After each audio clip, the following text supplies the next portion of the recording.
Magandang kalusugan! Ako po si Mami She at ituturo ko po sa inyo ang tungkol sa pangalaga sa oral health.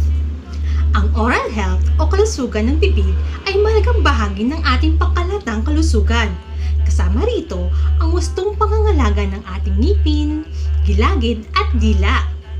Kapag napabayaan ang ating bibig, maaaring magdulot ito ng sakit ng ngipin, pagkabulok ng ngipin o tooth decay, mabahong hininga, at maging impeksyon sa gilagid.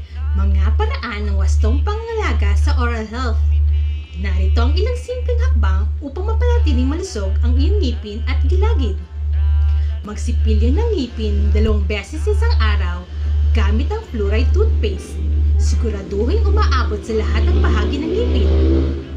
Gumamit ng dental floss araw-araw upang maalis ang mga tirang pagkain sa pagitan ng mga ngipin. Magmumog ng mouthwash kung kinakailangan upang makatulong laban sa bakterya.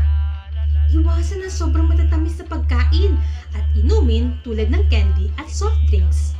Uminom ng maraming tubig lalo na pagkatapos kumain. Magpatingin sa dentista tuwing 6 na buwan para sa regular na check-up at clinic ang matutunan ng tamang pagsisipilyo habang bata pa. Ang mabuting oral hygiene ay nagsisimula sa tahanan at dapat maging bahagi ng pang-araw-araw na gawain.